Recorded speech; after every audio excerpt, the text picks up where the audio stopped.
आज हम पढ़ेंगे, ये लास्ट टॉपिक है, विद्युत धारा का चुंबकीय प्रवाह। गतिशील आवेशों के कारण चुंबकीय क्षेत्र की उत्पत्ति होती है। जब चालक तार में विद्युत धारा प्रवाहित की जाती है तब तार के चारों ओर चुंबकीय क्षेत्र उत्पन्न हो जाता है। इसे धारा का चुंबकीय प्रवाह कहते हैं। धारा के चुंबकीय प्रवाह की खोज वैज्ञानिक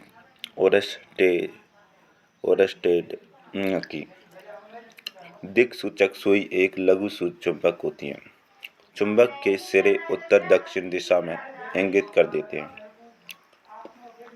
लघु चुंबक के दो ध्रुव होते हैं, उत्तरी ध्रुव और दक्षिणी ध्रुव।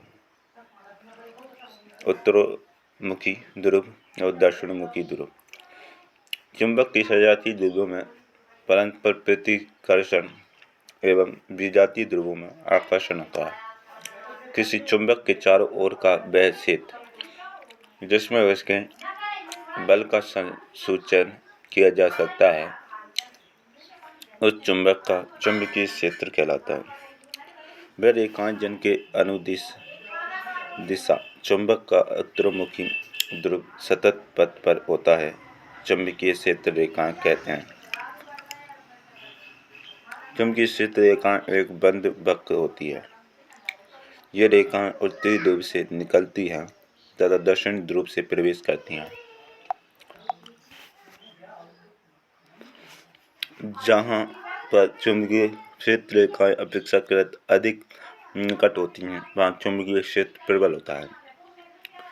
दो चुंबकीय क्षेत्र रेखाएं कभी भी एक दूसरे को प्रतिच्छेद नहीं करती, क्योंकि प्रतिच्छेद बिंदु पर दिक्सूचक की सुई दो दिशाएं प्राप्त होगी, जो संभव नहीं। चुंबकीय क्षेत्र सदिश राशि होती है।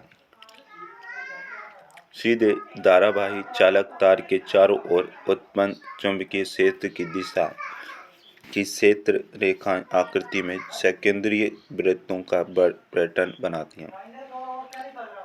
यदि चालक तार में धारा की दिशा उत्क्रमित कर दी जाए तो चुंबकीय क्षेत्र की दिशा भी उत्क्रमित हो जाती है। चुंबकीय क्षेत्र का परिमाण चालक तार में प्रवाहित विद्युत धारा सीधे चालक से विद्युत धारा प्रवाहित होने के कारण चुंबकीय क्षेत्र सीधी धारावाही चालक चुंबकीय क्षेत्र चालक के हर बिंदु पर सकेंद्रीय वृत्तों द्वारा दर्शाया जा सकता है। तांबे के तारों में प्रवाहित विद्युत धारा के परिमाण को परिवर्तित करने पर सुई के विक्षेप में भी परिवर्तन होता है, अर्थात जब विद्युत धारा के परिमाण में वृद्धि होती है तो विक्षेप में भी वृद्धि होती है। यदि तांबे के तार में प्रवाहित विद्युत धारा तो वही रहती है, परंतु दिक्सूचक सुई तांबे के तार से दूर चली जाती है, तब दिक्सूचक सुई का विक्षेप घट जाता है। अतः सीधे धारावाही चालक में जब धारा प्रवाहित की जाती है तो उत्पन्न चुंबकीय क्षेत्र निम्न दो तत्वों पर निर्भर करता है। धारावाही चालक के उस बिंदु की दूरी जिस पर चुंबकीय क्षेत्र निकाला जाता है। धारावाही चालक में प्रवाहित धारा पर चुंबकीय क्षेत्र धारा का परिमाण। समीकरण 1 व 2 से चुंबकीय क्षेत्र का मात्रक टेस्ला वेबर प्रति मीटर स्क्वायर होता है। धारावाही चालक पर आरोपित बल की दिशा विद्युत धारा की दिशा और चुंबकीय क्षेत्र की दिशा दोनों पर निर्भर करती है। चुंबकीय क्षेत्र की दिशा दाहिने हाथ के अंगूठे के नियम से ज्ञात की जाती है। चुंबकीय क्षेत्र विद्युत धारा दक्षिण हस्त अंगुष्ठ नियम।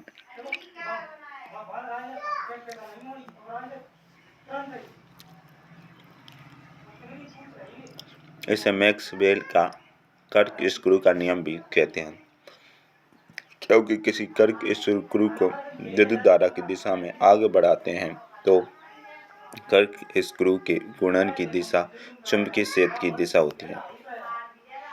विद्युत धारावाही वृत्ताकार पास के कारण चुंबकीय क्षेत्र तार को मोड़कर एक वृत्ताकार पास बनाया जाता है और उसमें विद्युत धारा प्रवाहित कराते हैं। विद्युत धारावाही चालक के कारण उत्पन्न चुंबकीय क्षेत्र उसकी दूरी के व्युत्क्रम पर निर्भर करता है। इसी प्रकार किसी विद्युत धारावाही पास के प्रत्येक बिंदु पर उसके चारों ओर उत्पन्न चुंबकीय क्षेत्र को निरूपित करने वाले संकेंद्रीय वृत्तों का साइज तार से दूर जाने पर निरंतर बड़ा होता जाता है। विद्युत धारावाही तार के प्रत्येक बिंदु से उत्पन्न चुंबकीय क्षेत्र रेखाएं पास के केंद्र पर सरल रेखा जैसी प्रतीत होने लगती हैं। परिनालिका में प्रवाहित विद्युत धारा के कारण चुंबकीय क्षेत्र पास लिपटे विद्युत रोधी तांबे के तार की बेलन की आकृति की अनेक पैरों वाली कुंडली को परिनालिका कहते हैं। किसी विद्युत धारावाही परिनालिका के कारण उसके चारों ओर उत्पन्न चुंबकीय क्षेत्र रेखाओं को दर्शाया गया है।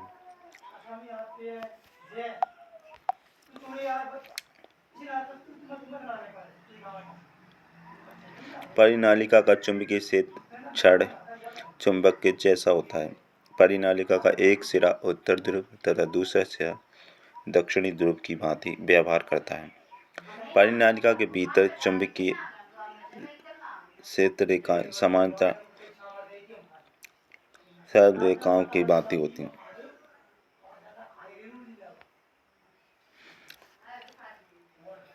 किसी परिनालिका के भीतर सभी बिंदुओं पर चुंबकीय क्षेत्र समान होता है, अर्थात परिनालिका के भीतर एक समान चुंबकीय क्षेत्र होता है। परिनालिका के भीतर उत्पन्न प्रबल चुंबकीय क्षेत्र का उपयोग किसी चुंबकीय पदार्थ जैसे कि नरम लोहे को परिनालिका के भीतर रखकर चुंबक बनाने में किया जा सकता है। इस प्रकार बने चुंबक को विद्युत चुंबक कहते हैं। चुंबकीय क्षेत्र में किसी विद्युत धारावाही चालक पर बल किसी चालक में प्रवाहित विद्युत धारा चुंबकीय क्षेत्र उत्पन्न करती है। इस चुंबकीय क्षेत्र के कारण चालक के निकट रखी चुंबक पर बल आरोपित होता है।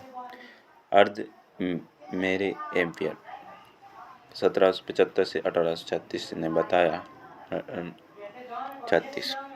बताया कि किसी चुंबक भी किसी विद्युत धारावाही चालक पर परिमाण में समान परंतु दिशा में विपरीत बल आरोपित करती है।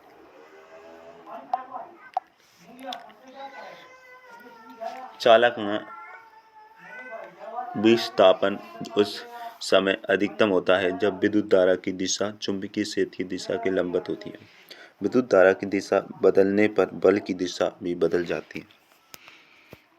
फ्लेमिंग का वाम हस्त बायों हाथ ने इस नियम के अनुसार अपने बाएं हाथ की तर्जनी मध्यमा तथा अंगूठे को इस प्रकार फैलाइए कि तीनों एक के ऊपर लंबवत हों।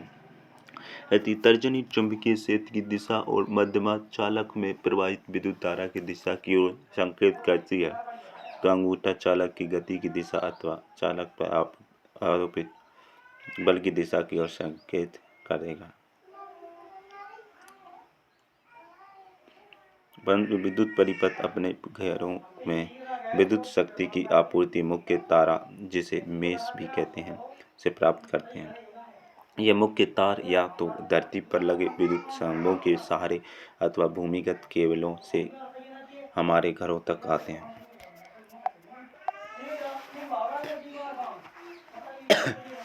इस आपूर्ति में से एक तार को जिस पर प्राय लाल विद्युत रोधी आवरण होता है विद्युत में अथवा धनात्मक तार कहते हैं, तथा तार को जिस पर काला आवरण होता है उदासीन तार अथवा ऋणात्मक तार कहते हैं।